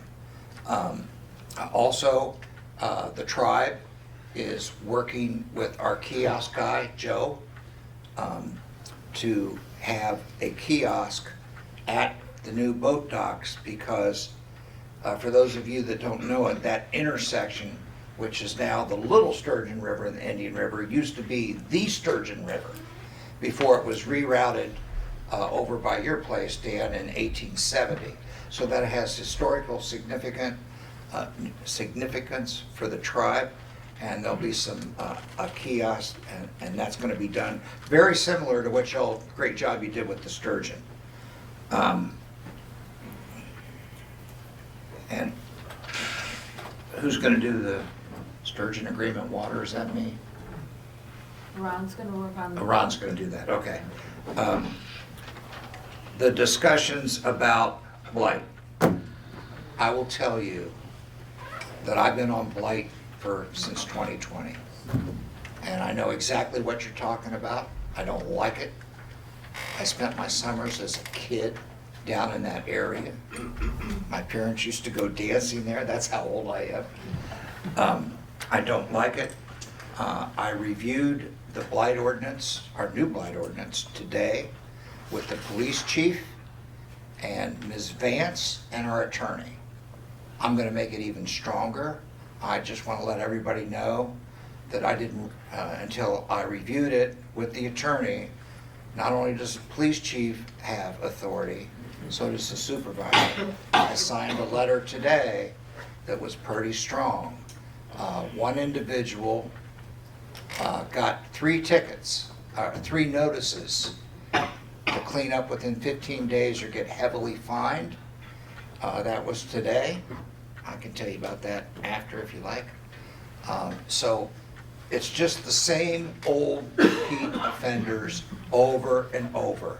You know, we're not looking, and talk to our chief. He's very lenient. Sometimes he's giving people like 90 days to clean stuff up. But the repeat offenders is, I just can't tolerate it anymore. We don't have to tolerate it as a community. You know, the guy down there called me a frickin' Nazi, but that wasn't as, it was actually worse than that, but that's okay.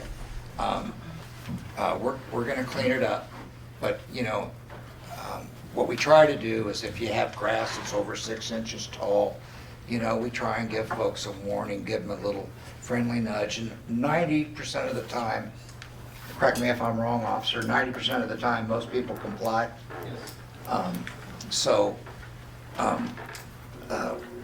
After July 1st, we are going to revisit the blight ordinance to compress some of the time frames. However, we do have a paragraph called imminent threat and severe public nuisance, and we pulled the trigger on that today. And in one case, we're only giving this individual out on Frontenac 5 days before we haul him into court. So everyone knows my phone number, okay? It's on the website. You know, you go to government, go to Board of Trustees, my personal number is there. You can call me day or night. When people do that, it's okay. And if I don't answer the phone, I will call you back. If you find these kind of things, I can't fix what I don't know about, and I can't drive around 24/7 on every street. So you can help me help you by letting me know. Now, Sally had some very good points. Very concerned about communications because of the loss of the resorter. That's why we did the annual newsletter, but that's just not enough. So some of the things, and I'm not making any promises right now, some of the things I'm thinking about after the 4th of July is maybe coffee in here with the supervisor, right?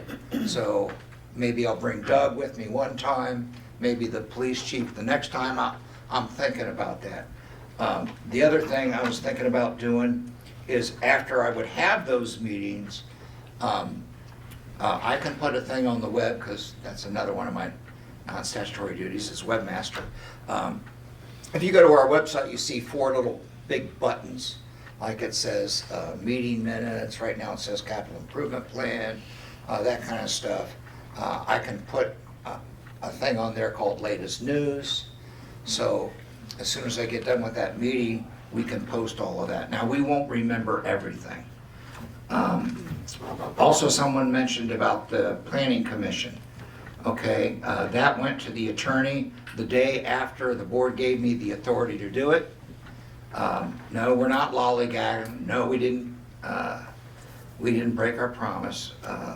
We do need to comply with the 2008 Planning Commission law. However, according to the attorney, since he reviewed the 1970 resolution, we're covered, it's no problem. He's told me that repeatedly. I think he's told you that repeatedly. Yep.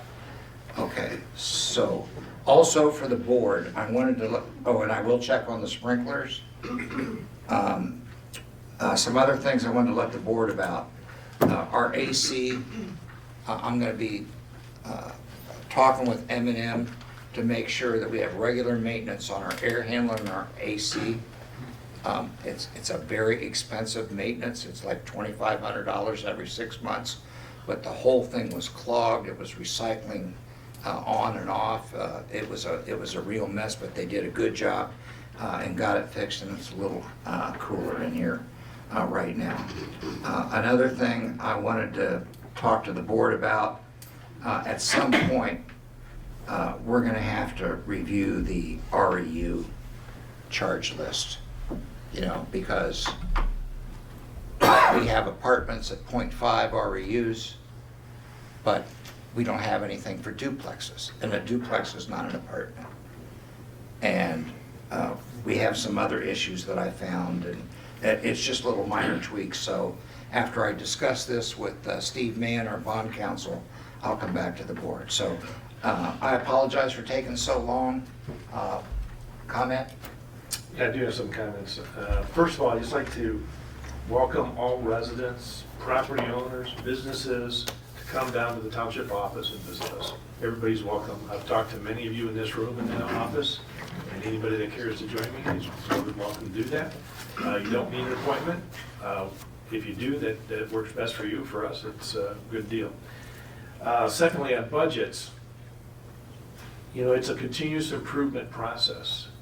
The fact that we made such a huge change from what was originally turned in to where we are now in comparison to previous years, it's a continuous improvement process that requires us to be attentive to the detail throughout the whole year. So you can't just go from kindergarten to college, you know, overnight. It requires a lot of patience, time, and energy to train people, to make sure they understand what we're trying to do, to not overburden them with you know, details they're not prepared for at this point in time. So you got to make your way through this process. It's what it is, and we'll get better at it as we go through it from year after year. Thank you.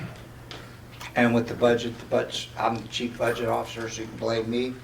My federal experience over 40 years, most organizations, governmental organizations, have budget reviews quarterly to make adjustments. So if one place is underspent and we have a need somewhere else, like if a road fails or something, we have extra money over here. That's the purpose of an update. So rather than doing it quarterly, because we're going slowly, I'm going to start in January. There will be another budget workshop where we can look at our resources, and you know, if Parks is underspent and we need something somewhere else, like the DDA, or if the DDA needs some extra help and we have the money out of a streets budget, we can make those adjustments. We want to be responsive to the needs of the community and fix our infrastructure and maintain our